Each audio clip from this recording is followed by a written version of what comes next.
حضرت عباس سے کسی نے کہا تھا اللہ کی سب سے بڑی نعمت، تو بخاری اٹھانا، فرمانے لگے محمد نعمت اللہ، بخاری ہے بخاری، فرمایا محمد اللہ کی سب سے بڑی نعمت ہے صلی اللہ، یہ سب سے بڑی نعمت ہے۔ کچھ کر تو صحیح نہ یار۔ ایک مجھے کہنے لگا نہیں وہ 9 ربیع الاول کو آئے تھے، تو میں نے کہا 9 کو میلاد مناؤ، کوئی مسئلہ نہیں، 9 کو میلاد مناؤ، کوئی مسئلہ ہی نہیں، ہم تو سارا سال مناتے، بس 9 کو مناؤ نا بھائی۔ کون کہتا ہے عید نہیں ہم کہتے؟ میں نے کہا چلو جشن میلاد کہہ لیا کرو، میلاد ہی کہہ لو، یہ کہہ لو، تم نے خوشی منانی ہے تو محفل میلاد کہہ لو، نہ عید کہو، عیدیں 2 ہی ہیں۔ میں نے کہا نہیں وہ بھی تیری غلطی ہے، میرے نبی نے کہا ہر جمعہ میری امت کی عید ہے۔ اور قرآن پاک پڑھ، قرآن پاک پڑھ۔ حضرت عیسیٰ کہتے تھے یا اللہ جب تو من و سلوہ نازل کرے گا وہ دن ہمارے لیے عید کا دن ہوگا۔ اور سیاستہ پڑھ، حضرت عمر کہا کرتے تھے جس دن دین مکمل ہوا یوم اکملت، جس دن دین مکمل ہوا یوم اکملت لکم، یہ آیتیں نازل ہوئی تو فرمایا وہ دن ہمارے لیے عید کا دن تھا۔ یہودی ہمیں کہتے تھے یہ آیتیں ہم پہ آتی تو ہم عید مناتے، یہ بھی تیری غلطی ہے کہ عیدیں 2 ہی ہیں۔ رب جب بھی کسی کو دید کرائے وہ عید کا ہی دن ہوتا ہے، وہ عید کا ہی دن ہوتا ہے بھائی۔ ہمارے لیے سب سے بڑی عید یہ ہے، اس لیے کہ باقی عیدیں اسی عید کا صدقہ ہے صلی اللہ تعالی علیہ۔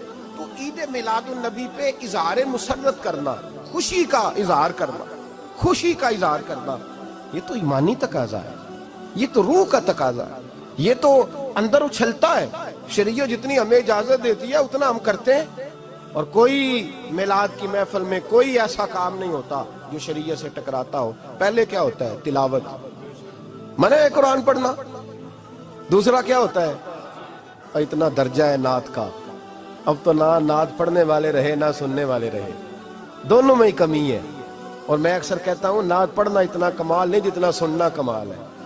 سننے والا کوئی ہونا چاہیے، نعت سننا زیادہ معنی رکھتی ہے۔ اس کی وجہ یہ ہے کہ نعت پڑھنا صحابہ کی سنت ہے اور سننا محمد مصطفیٰ کی سنت ہے، اور سننے والے کا درجہ، ہاں تیرا درجہ زیادہ ہے اگر تو سمجھے تو۔ اور اتنا بڑا درجہ کہ حضرت احسان بن ثابت نعت پڑھے تو نبی پاک اپنی چادر ممبر پہ بچھائے اور وہ میں نیچے نہ پاڑ، ادھر میرے ممبر پہ بیٹھ کے پاڑے، یہ کوئی معمولی بات ہے؟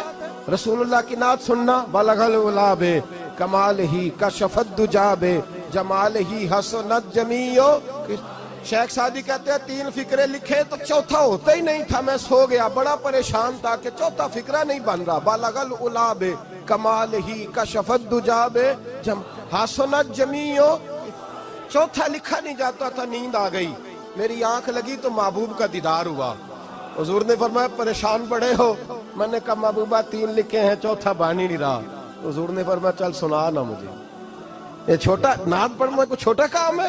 یہ تو ہم نے کھاتا ہی غلط لوگوں کو دے دیا ہے، وہ تو اس قابل ہی نہیں تھے کہ نعت سنی جاتی۔ بلغ العلا بے، شیخ سعدی کہتے ہیں میں سنانے لگا اور مصطفیٰ سننے لگے۔ بلغ العلا بے کمال ہی کشف الدجا بے جمال ہی حسنت جمیع خصال ہی۔ تو حضور نے فرمایا چل سعدی کہہ دے صلو علیہ وآلہ، کہہ دے صلو علیہ وآلہ۔ فرماتے میں کہتا جاتا تھا اور مصطفیٰ مسکراتے جاتے۔ کوئی چھوٹا درجہ ہے نعت تو ایمان ہے، نعت تو طاقت ہے، نعت تو تیری روح کو بیدار کرتی ہے، پر شرط ہے نعت ہو، شرط ہے، شرط یہ تقاضا ہے میں نعت ہو، وہ نہ ہو کہ نعت پڑھے نا۔ میرے حضرت صاحب فرماتے ہیں نعت کا مقصد ہے جب بندہ نعت پڑھے تو اس کا دل نبی پاک کے گنبد کی طرف جائے، جب نعت سنے تو اس کی توجہ رسول پاک کی جانب جائے، یہ نہ ہو کہ نعت سنے تو توجہ گانے کی جانب جائے، یہ نہ ہو کہ نعت ہو رہی ہو تو لوگ کہیں، اور میرے کان میں لوگ کہہ دیتے، اب یقین کریں محفل میں بیٹھے لوگ کہتے ہیں فلانے گانے کی طرز پہ لاندہ دے، تو کدھر گیا دھیان اس کا؟ یہ نعت تو نے پڑھی ہے، یہ نعت سنی نہیں آج تک۔ ہاں اگر نعت پڑھنی ہو تو علامہ اقبال کی لکھی ہوئی پڑھا کر، اگر نعت پڑھنی ہو تو شیخ سعدی کی لکھی پڑھا کر، اگر نعت پڑھنی ہو تو حضرت احسان بن ثابت کی لکھی پڑھا کر۔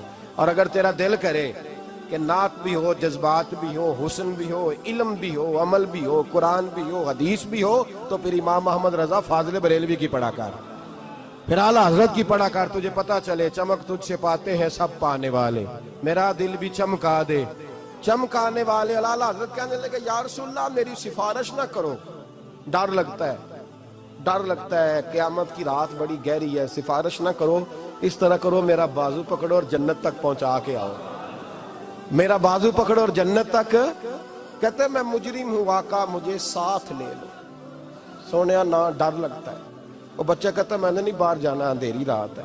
ابا جی نال چلو. تو بلا مثال بلا تشبیہ صرف سمجھانے کے لیے، کسی کوئی بڑا ساتھ ہو تو ڈر نہیں لگتا. تو یہ نعت ہے نا، چمک تجھ سے پاتے ہیں سب پانے والے، میرا دل بھی چمکا دے چمکانے والے. کہتے ہیں یا رسول اللہ محشر کی رات بڑی گہری ہے، میں مجرم ہوں آقا مجھے ساتھ لے لو کہ رستے میں ہیں جا بجا تھانے والے. سونیا جرم کر کے آیا اور پکڑا نہ جاؤں کہیں، مہربانی کر مجھے پردوں میں چھپا لے، مجھے مدثر اور مزمل کی چادر کے نیچے کر لے، میں مجرم ہوں آقا مجھے ساتھ لے لو کہ رستے میں ہیں جا بجا تھانے والے. اور پھر تڑپ اٹھے، کہنے لگے کوئی یہ نہ سمجھے وہ چلے گئے، تو زندہ ہے واللہ تو زندہ ہے واللہ، میری چشم عالم سے چھپ جانے والے، میری چشم عالم سے چھپ جانے